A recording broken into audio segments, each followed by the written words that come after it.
One day, in a big house in Brussels, Belgium, a man took his daughter in his arms. Little Audrey Hepburn looked up and saw some beautiful lights above her. They were as white as snow. She remembered those lights all her life. She always loved the color white. She saw white and remembered her father.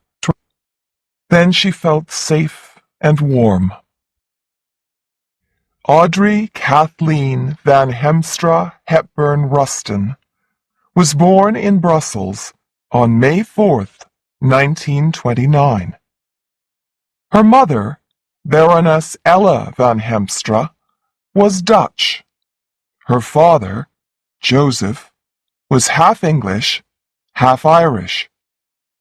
He worked for many companies and made a lot of money. Young Audrey enjoyed reading and loved animals and birds. But her greatest love was music. "What's music?" Audrey asked her mother one day. "It's for dancing," her mother answered. Audrey wanted to be a dancer, but she was unhappy. "I'm too fat," she thought. "Dancers are thin and pretty, but my face is too round, and my legs are too big." Her parents were unhappy too. They often fought. One night, her mother and father had a big fight. When Audrey woke up the next morning, her father was not there. Audrey cried for days. Her mother took her to England. At school, Audrey was different from the other girls. The other girls were funny and noisy. They enjoyed sports and talked about their fathers. Audrey was quiet and sad. Her English was not good, and she hated sports.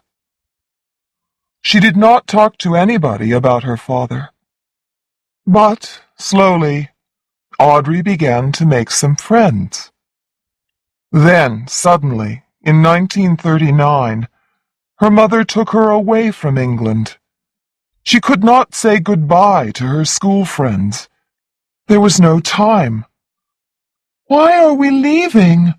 Audrey asked. "There's going to be a war," her mother told her. "We're going to Holland. You'll be safe there." Audrey lived with her mother and two half-brothers in the Dutch town of Arnhem. She became more and more interested in dancing. At the age of 10, she wanted to be a world-famous ballet dancer. But one morning, Audrey's mother came into her bedroom. "Wake up," she told her daughter. "It's war." In the early days of the war, Audrey did not leave school or stop dancing. Then, one day, the Germans sent everybody out of the town. Outside, in the country, there was very little food. Audrey and her family had to dig vegetables in the winter from the hard ground. When the war finished, Audrey was very thin and weak. People from the United Nations came to Arnhem and gave the children milk, sugar, and chocolate. Audrey never forgot them. Chapter 2. A Little Sun in Her Eyes. Audrey and her mother moved to Amsterdam after the war. Her mother became a cook. She was not rich, but she paid for Audrey's dancing lessons. Audrey had the best dancing teacher in Holland. Then, when she was 17, she had a small part in a travel movie. The director loved her happy face. He said, A little sun is shining in her eyes. In 1948, Audrey and her mother moved to London. Her mother worked in a flower store. Friends gave them some money, and Audrey went to the Ballet Rambert. This was the most important ballet school in London. Audrey worked hard at her dancing. She had no time for boyfriends, but one day the ballet school told her, "I'm sorry, but you'll never be a famous dancer. You're too tall." Audrey was sad. But then something happened. It changed her life. Somebody remembered her from the ballet school and gave her a small part in a big London musical. 3,000 girls tried to get the part, but the producers wanted Audrey. She quickly found jobs in other musicals. Everybody liked this thin girl with the pretty face and wide smile. "I was not a great dancer," Audrey remembered later. "I threw up my arms and smiled, that's all." When Audrey was 20, her photo was in many magazines. She had small parts in 3 cheap movies, and she was a cigarette girl in the famous movie The Lavender Hill Mob, 1951. One evening she went to a party and met a rich Englishman. James Hansen fell in love with Audrey. He wanted to marry her and take her to his home in the north of England. Audrey loved him, too. He was strong and rich, and she felt safe with him. But there was one big problem. She wanted to be in movies, and the theater, too. "I don't want to get married now," she told him. "Let's wait." In 1951, Audrey had a small part in the movie Monte Carlo Baby, so she went to the south of France. The famous French writer Colette was in the south of France, too. She wanted to find a girl for the Broadway musical of her book, Gigi. When she saw Audrey, with her thin arms and legs, long dark hair, and big pretty eyes, she said, "She is Gigi, half woman, half boy. Wonderful!" Audrey was excited, but nervous. "I can't do that," she told the great writer. "I'm a dancer, not an actor." But Colette did not listen. She called New York and said, "Stop looking for Gigi. She is here." Chapter 3. Roman Holiday. Audrey was wonderful in Gigi, but she did not get too excited. "After Gigi, I'm going to marry James Hansen," she told the newspapers. But then something happened, and James had to wait again. A Hollywood movie producer remembered Audrey from one of her early English movies. He wanted her to be a princess in a big new movie, Roman Holiday. Audrey could not say no. After she finished Gigi, she flew to Rome. The most important actor in the movie was Gregory Peck, and Audrey was nervous. This was her first big movie, and Gregory Peck was world famous. "Maybe he won't like me," she thought. But she was wrong. He was nice to her and helped her. It was the hottest summer in Rome for years, and the work was not easy. But Audrey was happy and friendly with the other actors. Everybody liked her. Roman Holiday opened in London on August 20th, 1953. In the movie, Audrey is a princess, but she does not wear expensive clothes or eat in expensive restaurants. She wants to see Rome and eat ice cream in the street. She wants to be the same as the other young girls in Rome. The movie made Audrey world famous. Young girls everywhere wanted to dress in the same way as her. Now she wanted to be in movies all the time. She was not ready to be James Hanson's wife. James was sad, but he understood. They stayed friends. Chapter 4. The Right Man. Audrey's next movie was Sabrina. Hubert de Givenchy of Paris made her clothes. "A woman does not wear a dress," he told her. "She lives in it." He became her friend for life. There were two very famous actors in Sabrina, William Holden and Humphrey Bogart. Holden liked Audrey very much. Bogart did not like Holden, so he was unfriendly to Audrey, too. "Don't be sad.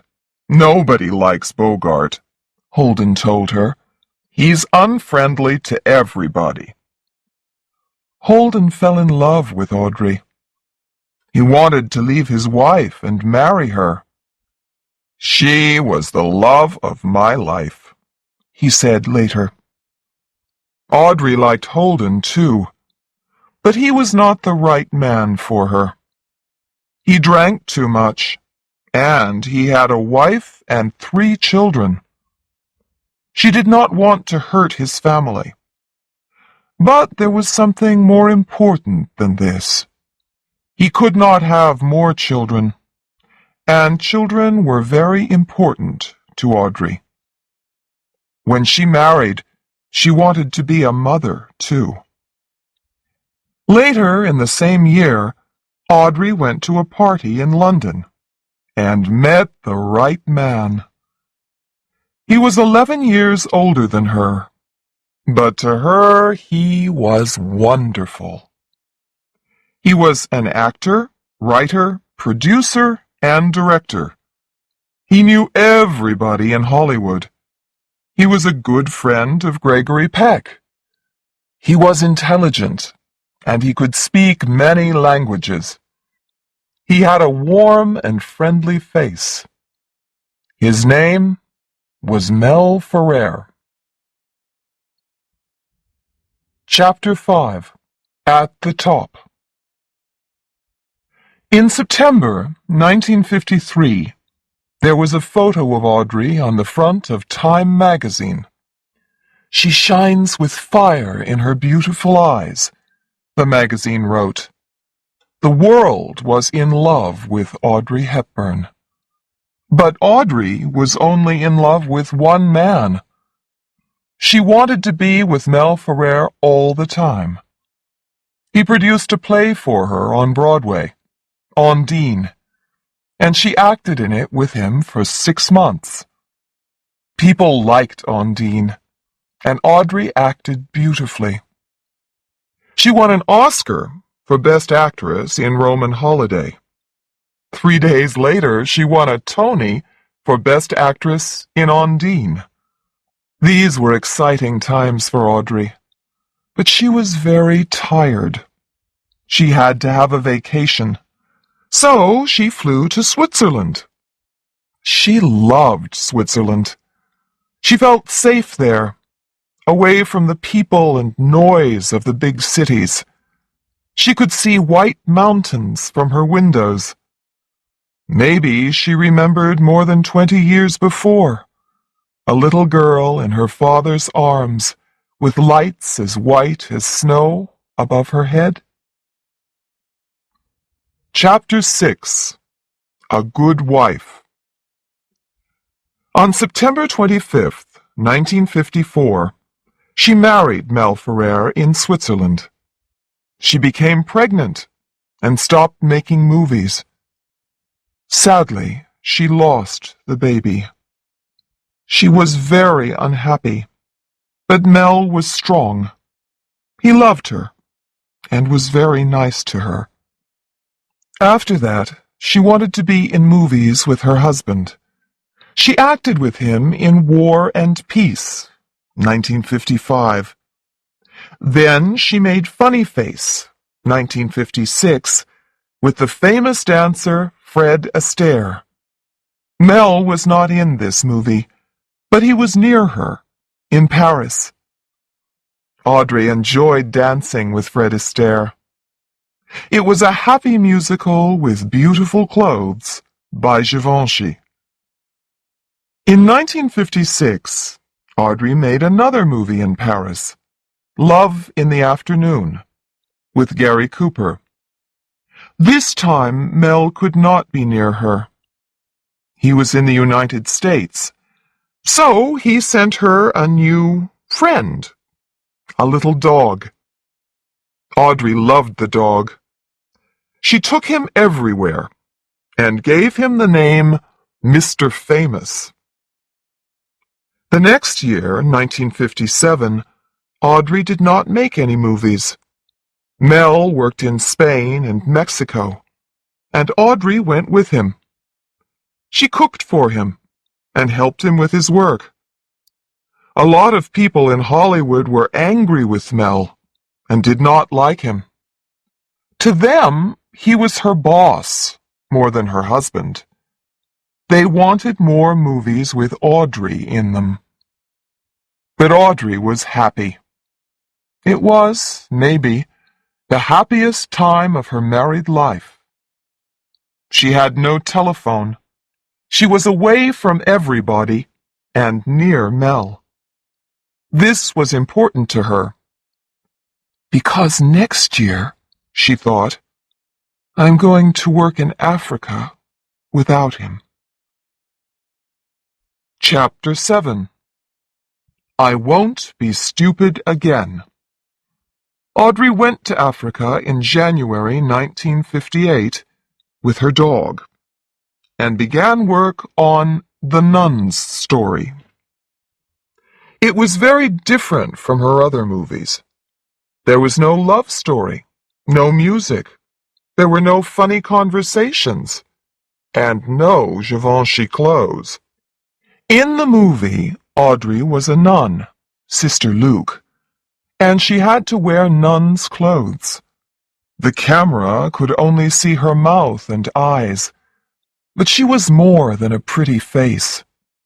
She was a great actress, too, and people loved her. But great actresses sometimes make mistakes.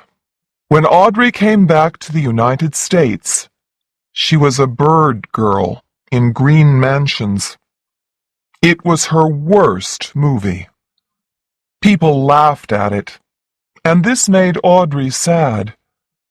She was sad because she made the movie for love.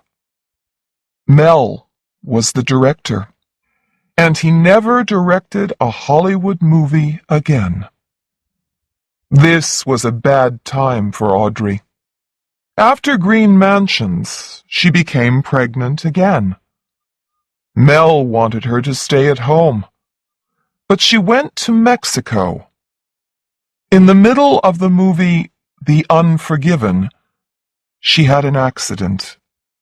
She fell off a horse and lost her baby for the second time. Mel was nice to her, and Audrey felt very bad. I'm sorry, she said to him. I won't be stupid again. Some time later, Alfred Hitchcock, the famous director, wanted Audrey to be in his next movie, a big, expensive Hollywood movie. He sent her the story, and she read it. What do you think? Hitchcock asked. Will you do it? I'm sorry, Audrey told him. I don't like the story. It's not for me. Hitchcock was very angry with her. He made a different, cheap, black-and-white movie with no world-famous actors. "This will be a bad movie," he thought angrily. "It will lose money, and I'll never speak to Audrey Hepburn again." He was wrong about his new movie. Its name was Psycho. But he was right about the second thing. He never spoke to Audrey again. Audrey did not think about Hitchcock very much.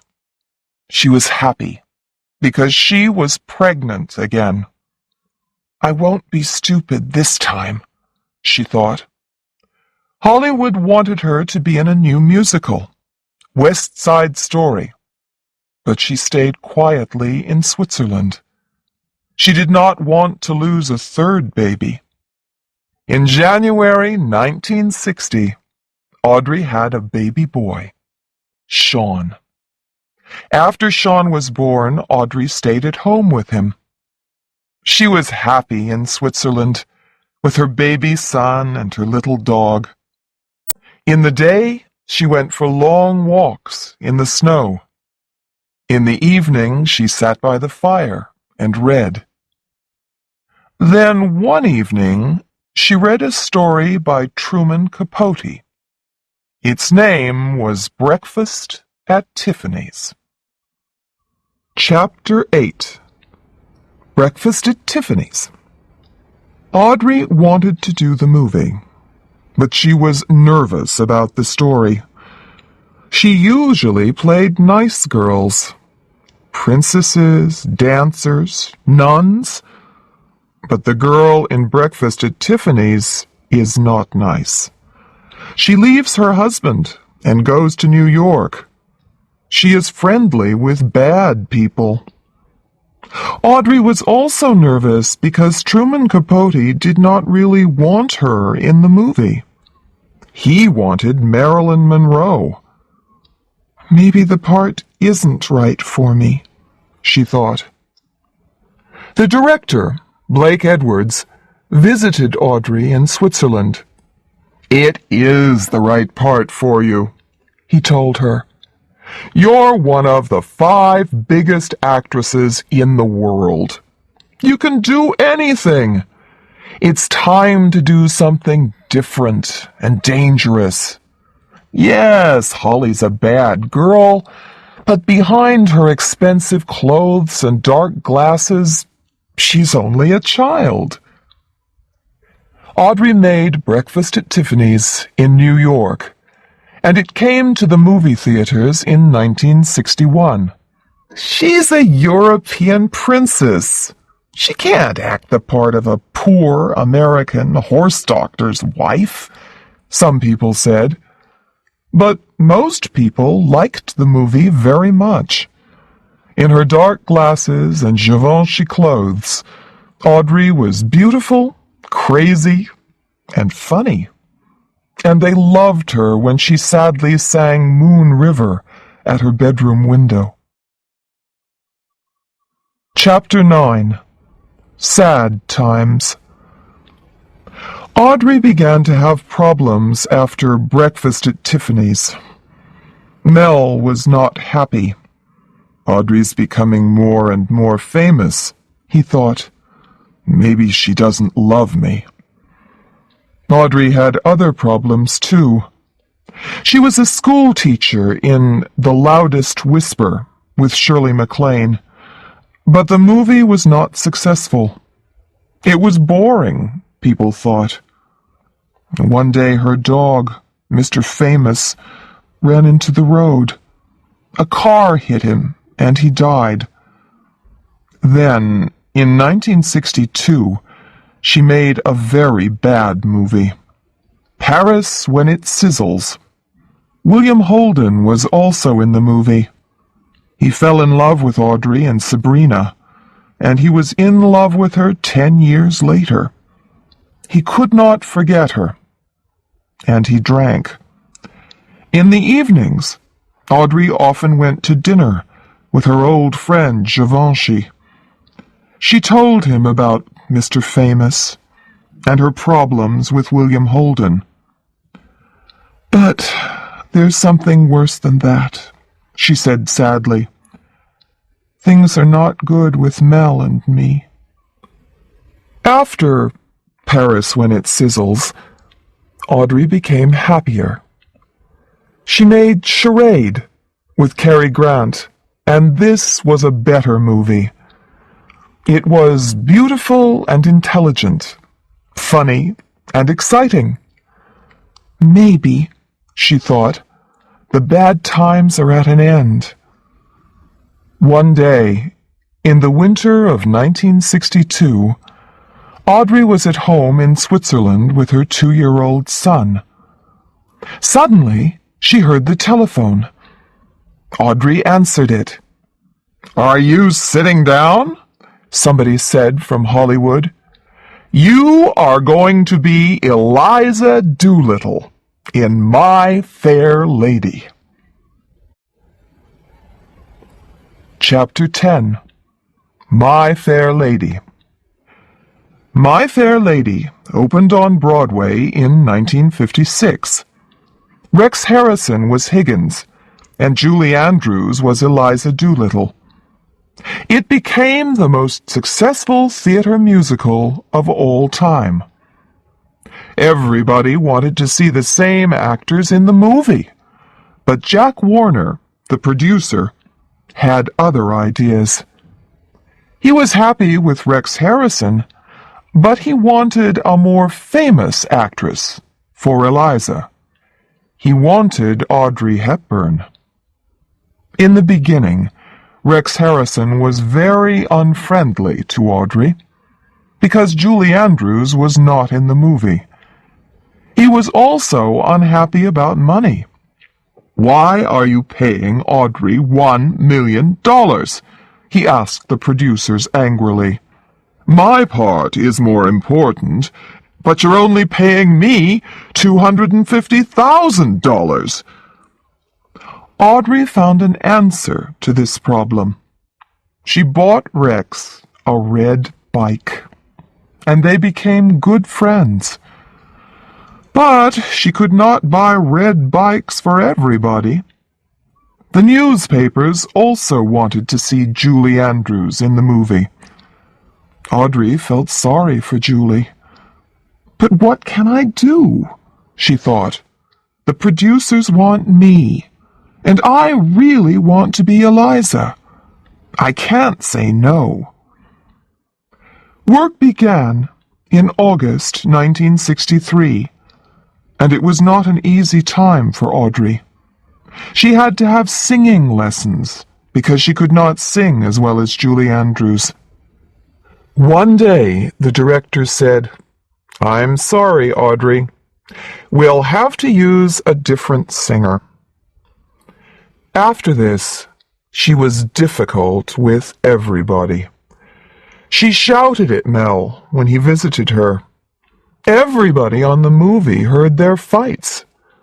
Sometimes, in front of the cameras, she started to cry.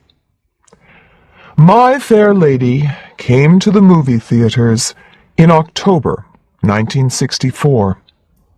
The newspapers did not like Audrey's acting in the first half of the movie, but they liked her more in the second half. She was beautiful in her white hats and dresses, and when Professor Higgins hurt her, she acted wonderfully. You could really feel it when she was angry. My Fair Lady won 8 Oscars, but Audrey did not win one.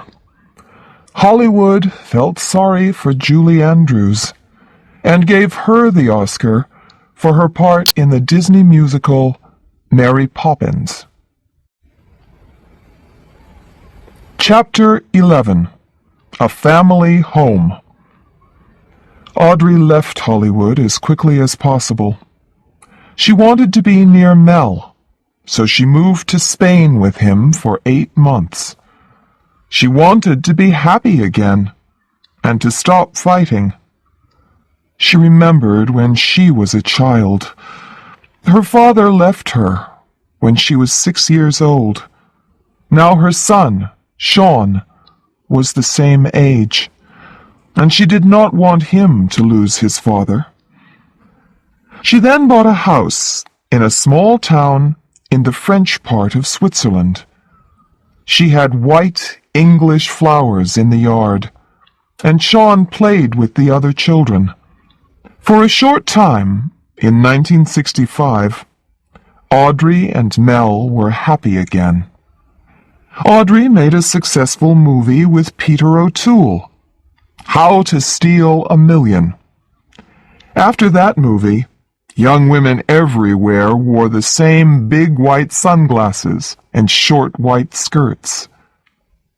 In 1966, she made Two for the Road. This was a movie about the problems of married life.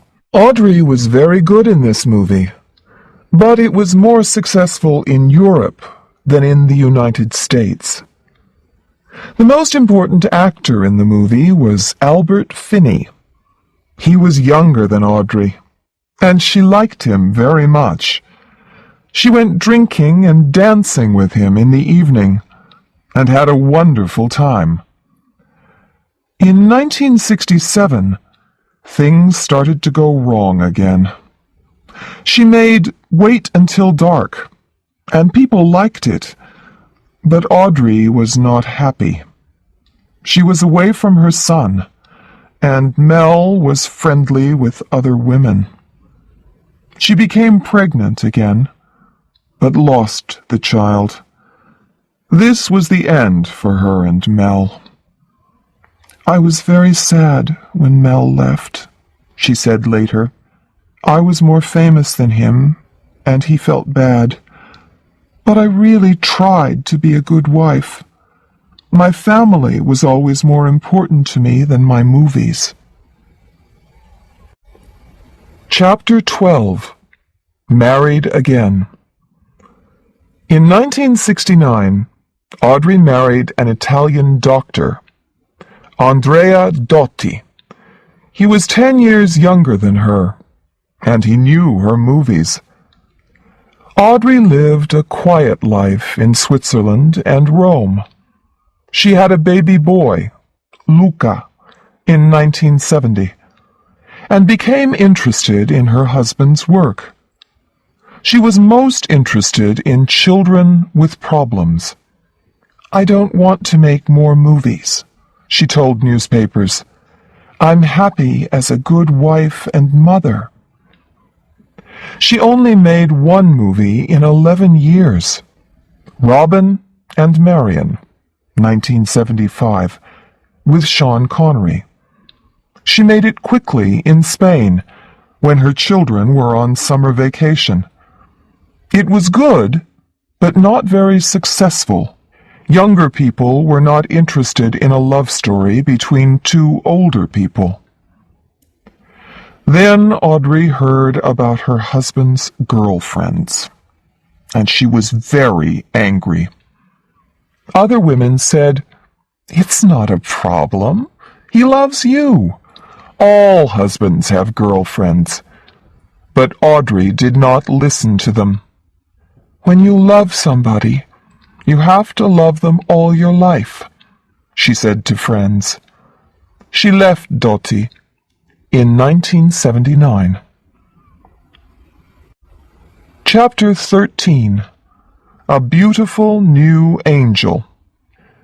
Audrey only made 2 or 3 more movies, and they were not very good. She made them for the money. When she became older, she wanted to do something more important with her life. She remembered her early years at the end of the war, when she was poor and hungry. Now she wanted to help poor and hungry children too. She started to work for the United Nations. With her new friend, Robert Wolders, she visited the poorest and most dangerous countries in the world. The world-famous actress in Givenchy clothes now worked with hungry children in Africa. She stayed in small towns with no water and visited sick children in dirty old hospitals. When she was at home, she talked on television about her work. She had a small part in one more movie. She was an angel in Steven Spielberg's Always.